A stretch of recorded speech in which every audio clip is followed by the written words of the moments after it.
Bonjour les amis.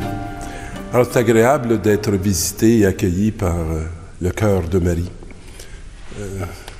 J'aime bien les rencontres cœur à cœur. C'est vraiment une grâce qui nous est donnée quand ça se produit. Et aujourd'hui, la première lecture vient du livre de Michée. On a rencontré là, ces derniers temps beaucoup de personnes, de prophètes différents.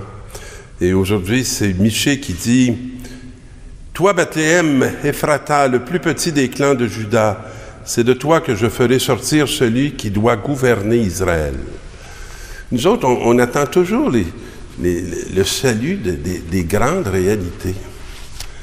Puis, l'Évangile, je dirais, la parole de Dieu, depuis plus de 4000 ans, n'arrête pas de nous dire que c'est pas de là que ça vient. Que ça vient des petits.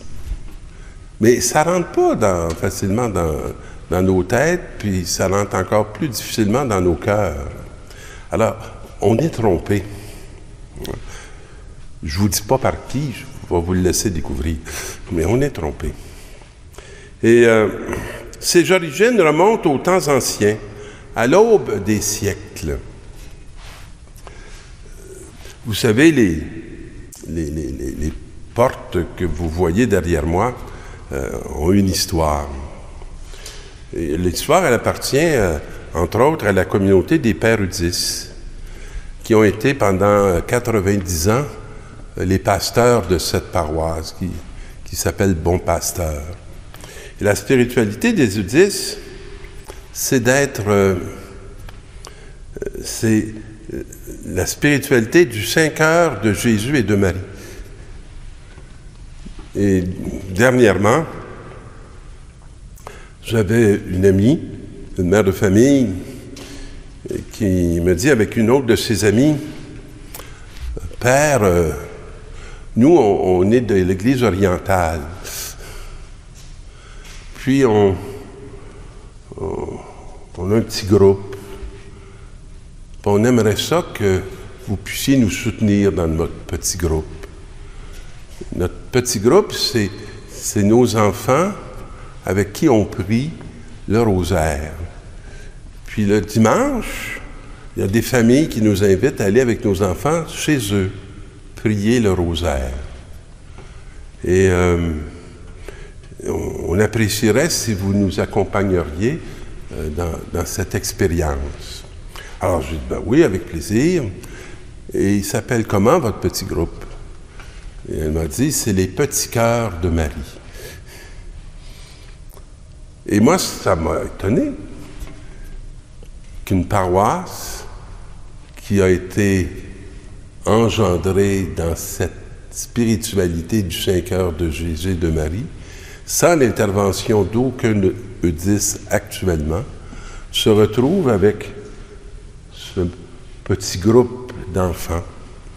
Et c'est très bouleversant d'être entraîné à la prière du chapelet par des enfants de 3 ans, 5 ans, 10 ans, 12 ans. C'est presque incroyable dans une génération comme la nôtre. Alors, et toi, les plus petits des clans de Juda,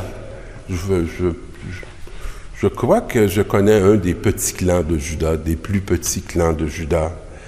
C'est de toi que je ferai sortir celui qui doit gouverner Israël.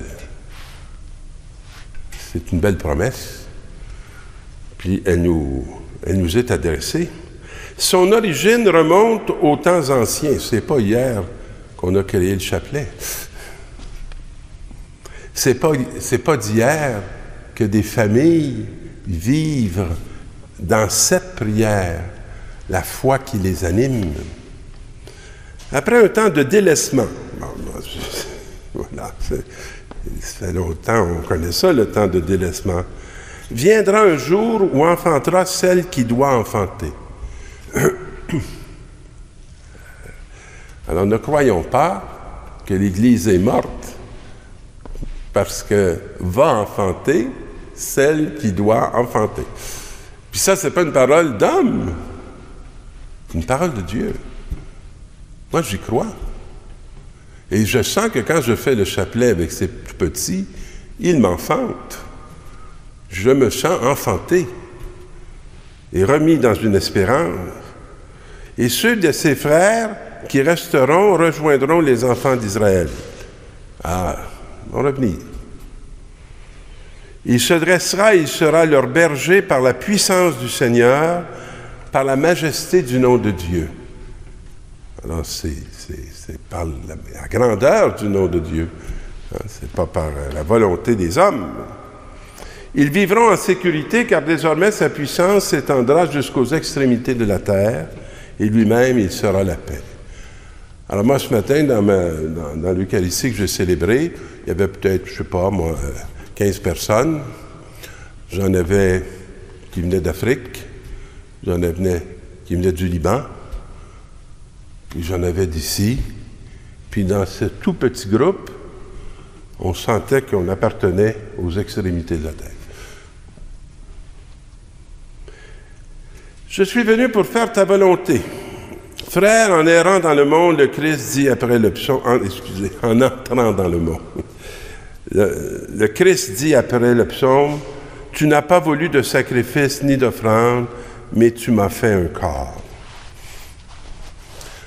Je trouve qu'il est en train de nous parler du mystère de l'Église. Je ne sais pas si vous avez la joie d'appartenir au corps du Christ, d'être le corps du Christ. Alors, c'est pas les sacrifices, c'est pas les offrandes, c'est le corps. Tu m'as fait un corps. Et j'ai dit, me voici mon Dieu, je suis venu pour faire ta volonté. Et dans notre appartenance à ce corps, on vient faire la volonté de Dieu. Et la volonté de Dieu, c'est pas qu'on fasse des offrandes puis des sacrifices, mais c'est qu'on offre le corps, qu'on s'offre comme corps, qu'on se livre comme corps, et qu'on donne notre vie par notre corps et avec notre corps. C'est un mystère qui s'accomplit dans le quotidien du jour. On ne peut pas décider ça un matin. Il faut être travaillé depuis longtemps. Hein? Et ben voilà, c'est deux lectures extraordinaires qui nous conduit à la troisième, l'Évangile de la Visitation, pour lequel j'ai un attachement particulier. C'est le mystère qui est la fête patronale du diocèse de Montréal, dont je suis prêtre du diocèse de Montréal. Et c'est Marie qui se met en route rapidement vers une ville de la montagne de Judée. Et ce qui est extraordinaire dans cette parole-là, pour moi, c'est Marie qui est toute jeune, probablement 14-15 ans, puis qui s'en va voir sa cousine qui en a 80. Alors, c'est deux générations. Pour nous, à ce moment-ci, ce serait plusieurs générations, mais à cette époque, les générations étaient plus longues, hein, duraient à peu près 40 ans. Alors, excusez, c'est Marie qui s'en va voir sa cousine Élisabeth, donc cette jeune femme qui arrive devant cette femme plus âgée, et elle entre dans la maison de Zacharie et salue Élisabeth. Et Élisabeth, quand elle entendit la salutation de Marie, l'enfant tressaillit en elle. Moi, j'appartiens à une vieille institution, hein, puis je suis vieux, là.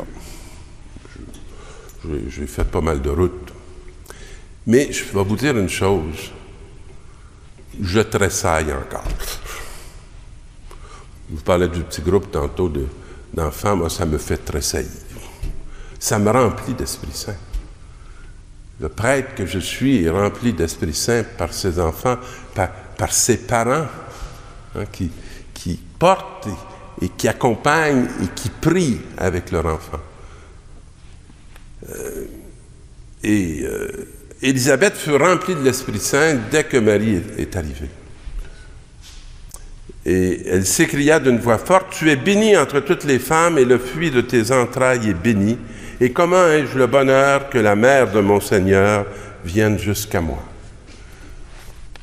Moi, quand l'Église me visite, pour moi, c'est la mère de mon Seigneur qui vient jusqu'à moi. Qui suis-je, moi, pour qu'on vienne me voir? Puis parfois, quand je vais dans les maisons, je suis très heureux d'emmener la mère du Seigneur, qui vient avec moi, qui vient par mon ordination, qui vient surtout par mon baptême, et qui fait que je me rends dans cette demeure. Et j'en visite beaucoup des demeures. Et souvent, je m'aperçois que ma présence, qui n'a rien à voir avec ma personne, va faire entrer les gens dans une exaltation, dans un bonheur. Hein? J'entends des gens me dire « L'abbé Pierre, je suis très content que vous soyez dans ma maison. Puis vous venez quand vous voulez dans ma maison. » Alors, comment est-ce un bonheur que la mère de mon Seigneur vienne jusqu'à moi? Car lorsque j'ai entendu tes paroles de salutation, l'enfant a tressailli d'allégresse au-dedans de moi. Alors, il y a deux enfants qui remplissent d'allégresse leur mère, qui appartiennent à des générations différentes. La foi n'appartient pas à une génération. Elle appartient à toutes les générations. Elle peut se développer dans toutes les générations. Heureuse celle qui a cru à l'accomplissement des paroles qui lui furent dites de la part du Seigneur. Si vous voulez voir ça, si vous voulez expérimenter ça, il va absolument falloir que vous entendiez les paroles qui sont dites de la part du Seigneur. Mes amis, je vous souhaite que votre appartenance à l'Église vous conduise à voir et être témoin de ces paroles qui s'accomplissent dans vos vies. Nous allons être à Noël demain, accueillir l'enfant qui naît.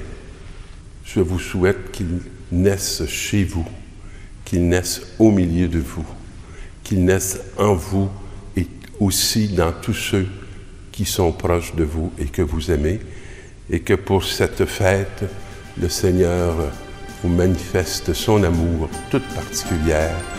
Au nom du Père et du Fils et du Saint-Esprit, sainte fête de Noël.